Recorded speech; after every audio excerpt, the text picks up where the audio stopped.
मुकरियों की रचना करने वाले कवि कौन थे? तो जो आदिकाल में पहेलियाँ और मुकरियों की रचना की थी तो ये की थी अमीर खुसरो के द्वारा। यहाँ पर जो विकल्प ए है बिल्कुल उचित होगा। अगला जो क्वेश्चन है ये है 2। पूछा गया है आदिकाल को आधार काल किसने कहा? तो जो आदिकाल को आधार काल कहा था तो ये डॉक्टर मोहन अवस्थी के द्वारा कहा गया था। विकल्प सी बिल्कुल उचित होगा। दोस्तों वीडियो अगर थोड़ी सी भी अच्छी लगती है तो इसे लाइक शेयर और चैनल को सब्सक्राइब अवश्य करिएगा। हाँ, अगर इसका PDF चाहिए तो आप हमारे टेलीग्राम, व्हाट्सएप और फेसबुक ग्रुप के साथ भी जुड़ सकते हैं। वहाँ पर आपको इसकी PDF प्राप्त हो जाएगी। अगला क्वेश्चन है 3। पूछा गया है आला और उदल किस राजा के सामंत थे? तो जो आला और उदल थे यह राजा परमाल के सामंत मानते जाते हैं। यहाँ पर जो विकल्प उचित होगा। अगला क्वेश्चन है 4। पूछा गया है नाथपंथ के प्रवर्तक कौन थे? तो जो नाथपंथ के प्रवर्तक थे तो ये गुरु गोरखनाथ माने जाते हैं। यहाँ पर सी सही विकल्प होगा। अगला क्वेश्चन है 5। पूछा गया है सिद्धों की संख्या कितनी मानी जाती है? तो जो सिद्धों की संख्या मानी जाती है यह 84 है। सही विकल्प ए होगा।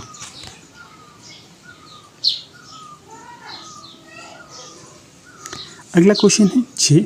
पूछा गया है इनमें से कौन अष्टछाप का कवि नहीं है? तो जो अष्टछाप का कवि नहीं होगा तो ये होंगे विकल्प सी हरिव्यास देव। तो जो हरिव्यास देव थे ये अष्टछाप के कवि नहीं थे। बाकी कुंभनदास, सूरदास और चतुर्भुजदास ये तीनों ही अष्टछाप के कवि माने जाते हैं। कई बार ये प्रश्न भी पूछा जाता है कि जो अष्टछाप की स्थापना किसने की थी? तो ये की थी आचार्य विट्ठलनाथ के द्वारा। आचार्य विट्ठलनाथ बल्लभाचार्य जी के पुत्र माने जाते हैं। इसे भी याद रखिएगा। अगला क्वेश्चन है 7। पूछा गया है हठयोग का उपदेश किसने दिया था? तो जो हठयोग का उपदेश दिया था तो ये गुरु गोरखनाथ के द्वारा दिया गया था। तो जो गुरु गोरखनाथ थे ये नाथों से संबंधित थे। इसे भी याद रखिएगा। कई बार ये प्रश्न पूछा जाता है कि जो हठयोग है किस संप्रदाय से संबंधित है? तो जो हठयोग है ये नाथों से संबंधित है। कहीं आप गलती से इसे सिद्धों से संबंधित ना कर दें। इसे भी याद रखिएगा। अगला क्वेश्चन है 8। पूछा गया है रामकथा सुंदर कर तारी संशय विहग उड़ावन हारी। तो जो उक्ति है यहाँ पर बताना है कौन सा अलंकार है? तो यहाँ पर होगा रूपक अलंकार। सही विकल्प बी होगा। अगला जो क्वेश्चन है ये 9 है। पूछा गया है कबीर बाणी के डिक्टेटर थे, ये कथन किस आलोचक का है? तो जो कबीर बाणी के डिक्टेटर थे ये आलोचक होंगे आचार्य हजारी प्रसाद द्विवेदी। अगला क्वेश्चन है 10। पूछा गया है सखी संप्रदाय के प्रवर्तक किसे माना जाता है? तो जो सखी संप्रदाय के प्रवर्तक थे ये स्वामी हरिदास थे। यहाँ पर जो सी सही विकल्प रहेगा। अगला क्वेश्चन है 11। पूछा गया है तुलसीदास को कलिकाल का वाल्मीकि किसने कहा? तो जो तुलसीदास को कलिकाल का वाल्मीकि कहा था ये नावादास के द्वारा कहा गया था। यहाँ पर जो सही विकल्प ए होगा। कई बार ये प्रश्न भी पूछा जाता है कि जो भक्तमाल है किसकी रचना है? तो जो भक्तमाल है यह भी नावादास की ही रचना है। इस रचना में इन्होंने कलिकाल का वाल्मीकि तुलसीदास जी को कहा है। अगला क्वेश्चन है 12। पूछा गया है मीरा की भक्ति किस प्रकार की है? तो जो मीरा की भक्ति थी यह माधुरी प्रकार की थी। यहाँ पर जो विकल्प सी बिल्कुल उचित होगा। दोस्तों आपके लिए एक प्रश्न छोड़ता हूँ। आपको बताना है कि जो सूरदास थे उनकी भक्ति किस प्रकार की थी और जो तुलसीदास थे इनकी भक्ति किस प्रकार की थी। यह आपको कमेंट बॉक्स के माध्यम से बताना है। अगला जो क्वेश्चन है यह 13 है। पूछा गया है भक्तिकाल हिंदी काव्य का स्वर्ण युग है। तो जो ये कथन है किसका है? तो ये कथन होगा जॉर्ज गियर्सन का। सही विकल्प बी होगा। अगला प्रश्न है 14। पूछा गया है शुद्धाद्वैतवाद के प्रवर्तक कौन थे? तो जो शुद्धाद्वैतवाद के प्रवर्तक माने जाते हैं यह आचार्य बल्लभाचार्य माने जाते हैं। यहाँ पर जो सी सही विकल्प रहेगा। अगला क्वेश्चन है 15। पूछा गया है निम्नलिखित में से कौन द्विवेदी युग का कवि नहीं है? तो जो द्विवेदी युग के कवि नहीं होंगे तो ये हैं विकल्प डी रांगेय राघव। बाकी जो अयोध्या सिंह उपाध्याय, हरियोध, गोपाल शरण सिंह और लोचन प्रसाद पांडे ये तीनों ही द्विवेदी युग के कवि माने जाते हैं सिवाय रांगेय राघव की। अगला जो क्वेश्चन है ये 16 है। पूछा गया है प्राचीन पंडित और कवि किसकी रचना है। तो जो रचना है प्राचीन पंडित और कवि, यह आचार्य महावीर प्रसाद द्विवेदी की रचना होगी। यहाँ पर सी सही विकल्प होगा। अगला क्वेश्चन है 17। पूछा गया है गोरखवाणी के संपादक कौन हैं। तो जो गोरखवाणी के संपादक होंगे तो ये होंगे पीताम्बर दत्त बर्थवाल। डी सही विकल्प रहेगा। अगला क्वेश्चन है 18। पूछा गया है निम्नलिखित में से नंद दुलारे वाजपेयी की समीक्षा कृति कौन सी है। तो जो नंद दुलारे वाजपेयी है इनकी समीक्षा कृति होगी विकल्प ए हिंदी साहित्य विश्व शताब्दी। यह भी महत्वपूर्ण है, इसे भी याद रखिएगा। अगला क्वेश्चन है 19। पूछा गया है आचार्य रामचंद्र शुक्ल और हिंदी आलोचना नामक आलोचनात्मक कृति किस लेखक की है। तो जो कृति है आचार्य रामचंद्र शुक्ल और हिंदी आलोचना, तो ये होगी डॉक्टर रामविलास शर्मा की कृति।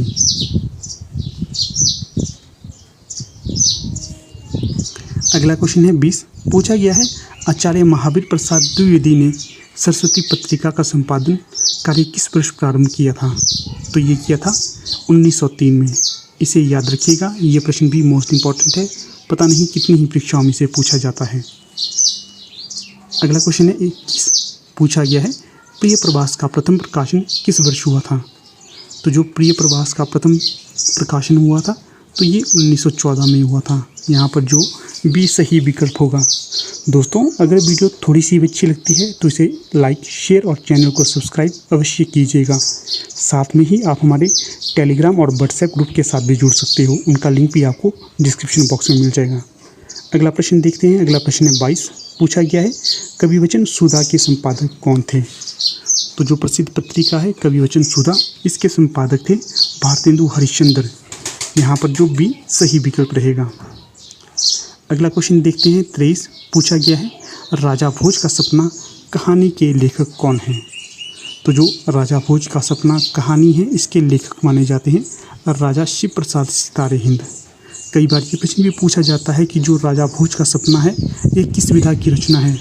तो अधिकतर विद्वान इसे कहानी मानते हैं, इसे याद रखिएगा, ये कहानी विधा है।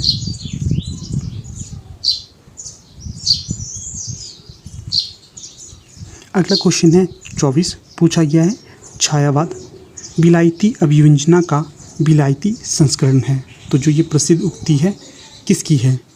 तो थी आचार्य रामचंद्र शुक्ल की। यहाँ पर जो डी सही विकल्प रहेगा। अगला प्रश्न है 25। पूछा गया है महादेवी वर्मा किस काव्य संग्रह पर ज्ञानपीठ पुरस्कार प्राप्त। इस उपन्यास में उगर जी ने हिंदू मुस्लिम के प्रेम एवं विवाह का चित्रण किया है। अगला प्रश्न है मानस का हंस किसके द्वारा रचा गया है और ये किसके जीवन वृत्त पर आधारित है।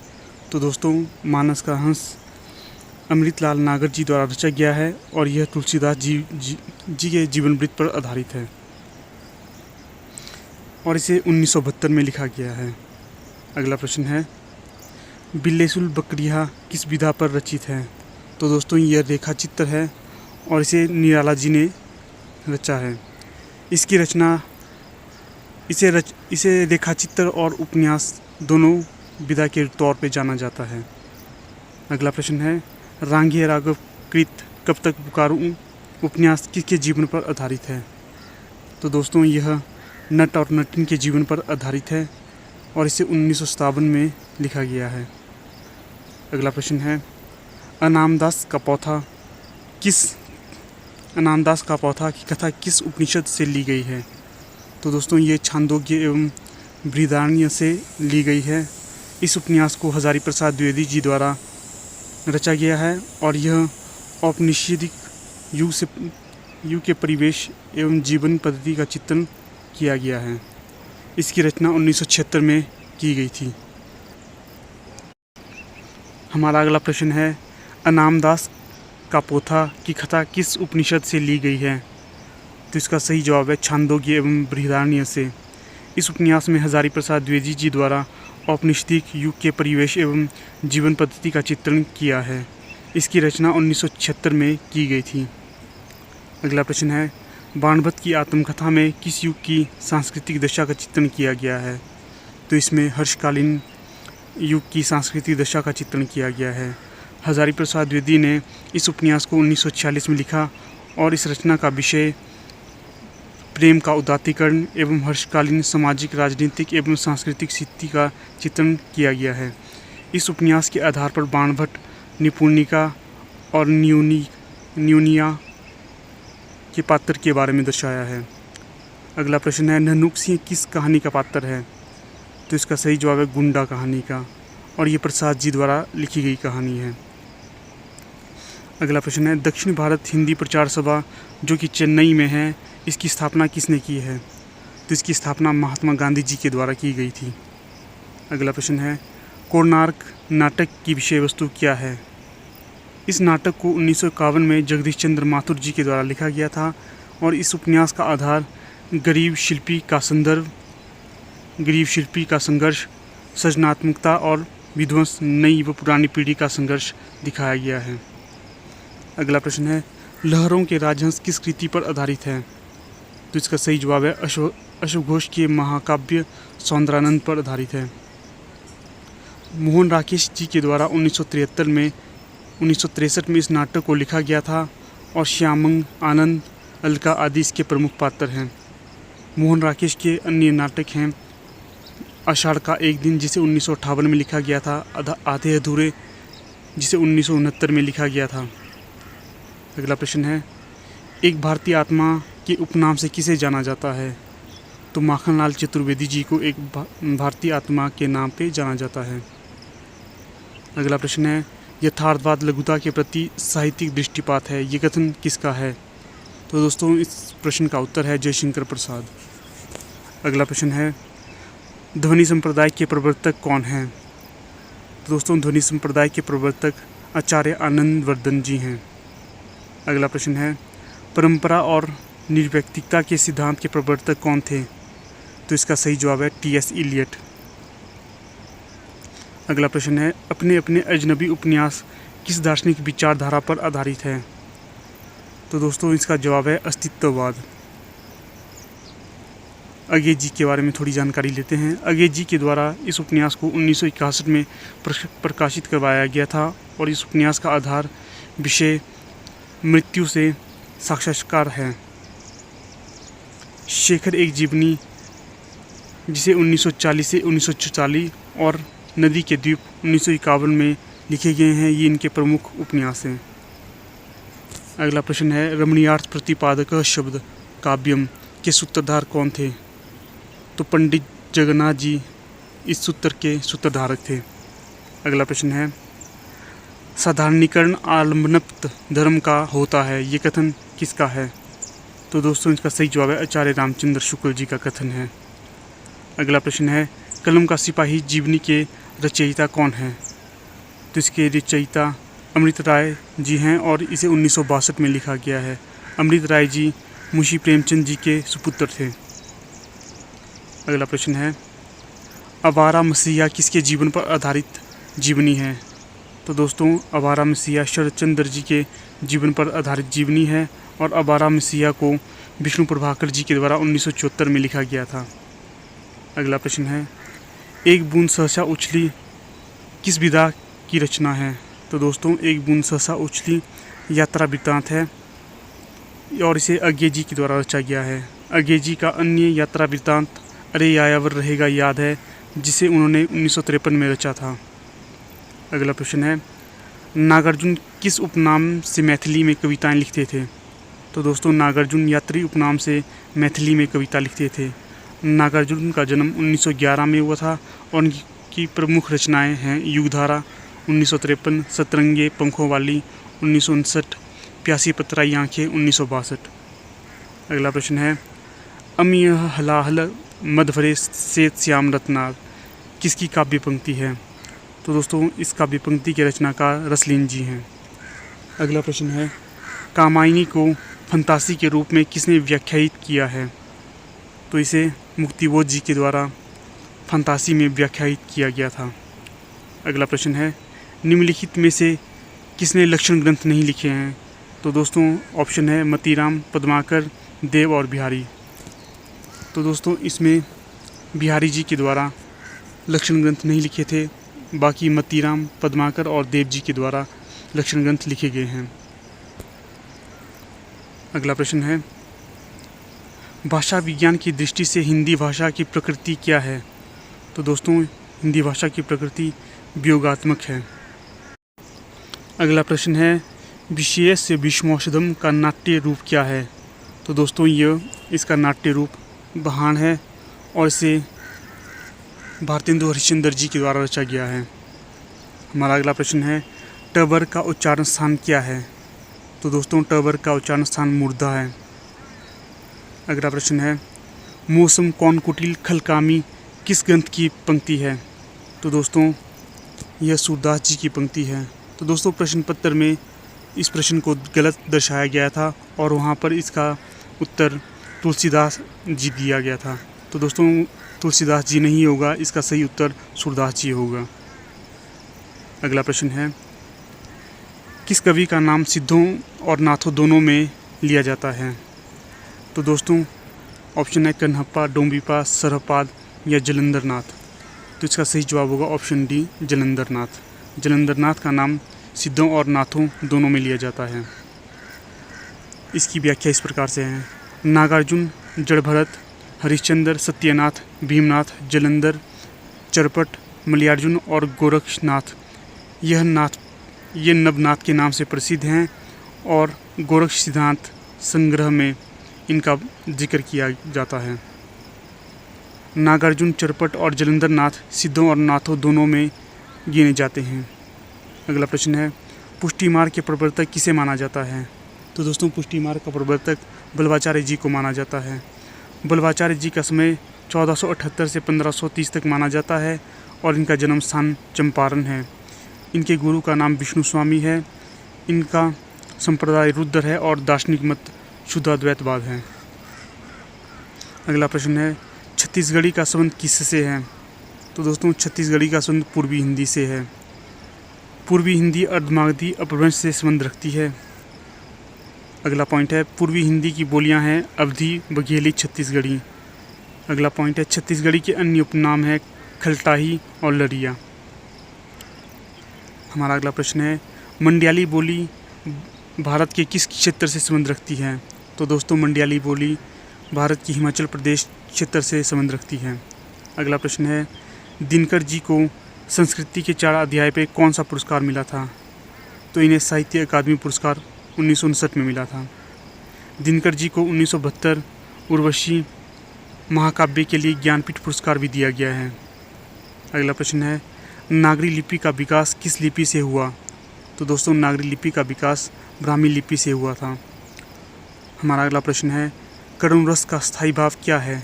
तो दोस्तों करुण रस का स्थायी भाव शोक है। अगला प्रश्न है, गेहूँ और गुलाब निबंध के लेखक कौन हैं? तो दोस्तों गेहूँ और गुलाब निबंध के लेखक रामवृक्ष बेनीपुरी जी हैं। अगला प्रश्न है, कानों में कंगना कहानी किसके कृति है? तो दोस्तों कानों में कंगना कहानी राजा राधिका रमन प्रसाद जी की कृति है। अगला प्रश्न है, भाषा योग विशिष्ट पुस्तक की क्या विशेषता है? तो दोस्तों यह परिमार्जित ग्रंथ की पहली पुस्तक मानी जाती है।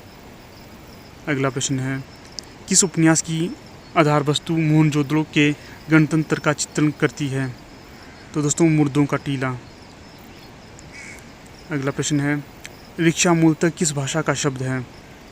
तो इसका सही जवाब है जापानी शब्द।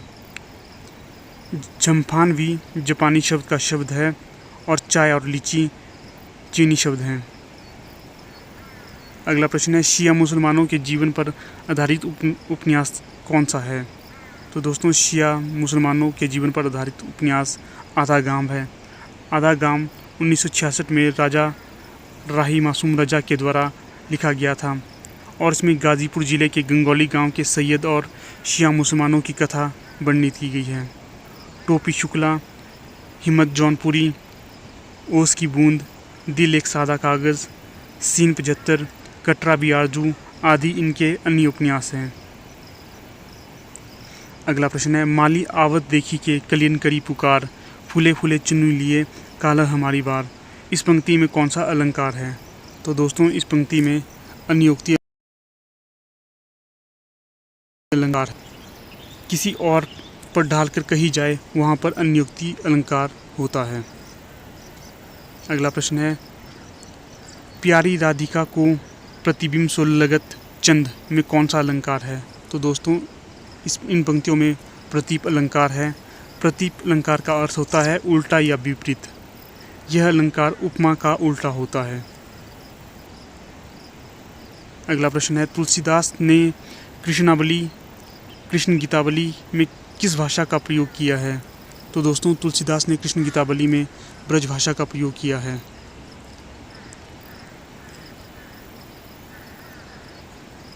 हमारा अगला प्रश्न है, अपभ्रंश में गद्य की एकमात्र पुस्तक का नाम क्या है? तो दोस्तों अपभ्रंश में गद्य की एकमात्र पुस्तक का नाम भविष्यत कहा है। भविष्यत कहा को धनपाल जी के द्वारा 10वीं शती में रचा गया था। धनपाल वाक्यपति राजमुंज के कवि और सवार रत्न थे, जिन्हें मुंज के द्वारा सरस्वती की उपाधि दी गई थी। अपभ्रंश के तीसरे प्रमुख कवि धनपाल जी ही हैं। पहले शंभू हैं, दूसरे पुष्पदंत हैं और तीसरे धनपाल जी हैं। अगला प्रश्न है, देसिल बयना सब जन मीठा तैं तैसन जपियो अबट्ठा किसकी उक्ति है? तो दोस्तों ये उक्ति विद्यापति जी की है। विद्यापति जी का समय 1350 से 1450 ईस्वी तक माना जाता है। विद्यापति जी का संबंध बिहार प्रांत के दरभंगा जिले के बिस्वी गांव से था। अगला प्रश्न है, अधमान अर्थात अब्दुल रहमान रचित संदेश रासक किस प्रकार का काव्य है? तो इसका सही जवाब है श्रृंगार रस प्रधान काव्य है। संदेश रासक पहला धर्मेतर रास ग्रंथ है। देशी भाषा में किसी मुसलमान द्वारा लिखित प्रथम काव्य ग्रंथ संदेश रासक है। संदेश रासक एक खंड काव्य है जिसमें विक्रमपुर की एक वियोगिनी के विरह की कथा का वर्णन किया गया है। अब्दुल रहमान का समय 12वीं शती माना जाता है। अगला प्रश्न है, गुरु गोविंद सिंह की काव्य भाषा क्या है? तो दोस्तों गुरु गोविंद सिंह की काव्य भाषा ब्रज भाषा है। चंडीचित नामक इनका काव्य ब्रज भाषा में बहुत ही प्रचलित है। अगला प्रश्न है, पश्चिमी हिंदी का विकास अपभ्रंश के किस रूप से हुआ? तो दोस्तों पश्चिमी हिंदी का विकास अपभ्रंश के शौरसेनी रूप से हुआ था। पश्चिमी हिंदी की बोलियां हैं कौरवी, बांगरू, ब्रजभाषा, बुंदेली और कन्नौजी। शौरसेनी अपभ्रंश से विकसित उपभाषाएं हैं पश्चिमी हिंदी, राजस्थानी हिंदी, पहाड़ी हिंदी। अगला प्रश्न है, आलाखंड किस रासोग्रंथ का काव्यांश है? तो दोस्तों आलाखंड परमार रासों का काव्यांश है और इसे जगनी जी के द्वारा लिखा गया था।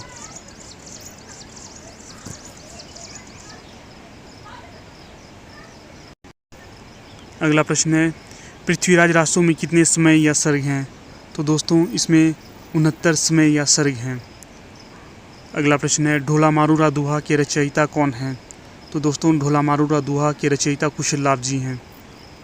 अगला प्रश्न है, अद्वैतवाद के प्रवर्तक कौन थे? तो दोस्तों अद्वैतवाद के प्रवर्तक शंकराचार्य जी थे। अगला प्रश्न है, तिरुप्पावाई किसकी कृति है? तो दोस्तों तिरुप्पावाई आंडाल की कृति है और ये दक्षिण के प्रमुख संत थे और ये महिला संत थे। अगला प्रश्न है, शिवा को बखानो की बखानो 76 साल को किस कवि की पंक्ति है? तो दोस्तों ये भूषण जी की पंक्ति है। अगला प्रश्न है, विज्ञान गीता किसकी रचना है? तो दोस्तों विज्ञान गीता केशवदास जी की रचना है। हमारा अगला प्रश्न है, हिंदी नई चाल में ढली किसकी डायरी से उद्धृत है? तो दोस्तों यह कथन भारतेंदु जी की डायरी कालचक्र से उद्धृत है। अगला प्रश्न है, आगे की कवि रिझी तो कविताई ना तो राधिका कहनाई सुमिरन को बहाने हैं, ये पंक्ति किसकी है? तो दोस्तों इस पंक्ति के रचनाकार भिखारी दास जी हैं। अगला प्रश्न है, 100 अजान एक सुजान किस विधा की रचना है? तो इसका सही जवाब है उपन्यास विधा की रचना है। इस उपन्यास को बालकृष्ण भट्ट ने 1892 में लिखा था। इसमें अगला प्रश्न है, इनमें से कौन काशी नागरी प्रचारणी सभा के संस्थापक सदस्य नहीं थे? तो दोस्तों ऑप्शन है श्याम सुंदर दास, लाला श्रीनिवास दास, रामनारायण मिश्र और शिव कुमार सिंह। तो इसका सही जवाब है ऑप्शन बी, लाला श्रीनिवास दास। अगला प्रश्न है, वैदिकी हिंसा हिंसा न भवती का नाट्य रूप क्या है? तो इसका नाट्य रूप प्रहसन है। इसे भारतेंदु हरिश्चंद्र जी के द्वारा रचा गया है। अगला प्रश्न है, जयशंकर प्रसाद ने किस पत्रिका का संपादन किया था? तो तो दोस्तों जयशंकर प्रसाद ने इंदु पत्रिका का। अगला प्रश्न है छायावाद शब्द का प्रयोग सर्वप्रथम किसने किया था? तो इसका सही जवाब है मुकुटधर पांडे जी ने। तो दोस्तों अब हम इस प्रश्न पत्र के जीके वाले सेक्शन में चलते हैं। तो हमारा पहला प्रश्न है कुंठ नामक जड़ी बूटी की पैदावार मुख्य रूप से हिमाचल प्रदेश के किस क्षेत्र में होती है? तो यह लाहौल स्पीति जिले में होती है।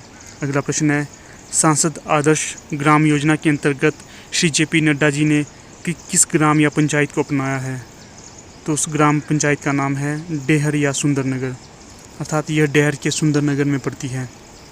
अगला प्रश्न है डॉक्टर अंबेडकर मेधावी छात्रवृत्ति योजना के अंतर्गत अनुसूचित जाति और अन्य पिछड़ा वर्ग के किन कक्षाओं के चुनिंदा छात्रों को ये छात्रवृत्ति दी जाती है? तो दोस्तों यह +1 और +2 के छात्रों को दी जाती है। अगला प्रश्न है हिमाचल में सीमांत जोतों का प्रतिशत कितना है? तो दोस्तों हिमाचल में 69.78% प्रतिशत है। अगला प्रश्न है Himachal Pradesh one ecosystem climate proofing परियोजना प्रदेश के किन 2 जिलों में चल रही है? तो यह चंबा और कांगड़ा में चल रही है।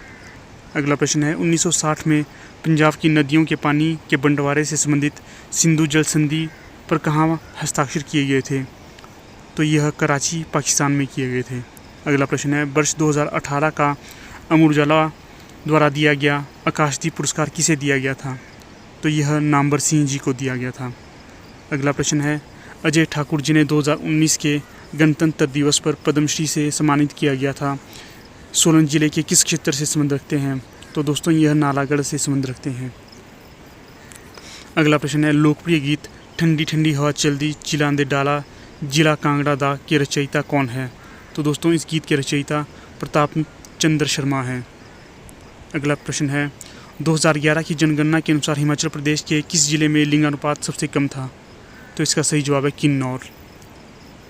अगला प्रश्न है प्रस्तावित रेणुका जी बांध से उपलब्ध कुल पानी के वितरण में हिमाचल प्रदेश का हिस्सा लगभग कितना होगा? तो यह होगा 3%। अगला प्रश्न है राष्ट्र की सेवा में निरंतर किस संस्था की टैगलाइन है? यह है भारतीय रेल की टैगलाइन।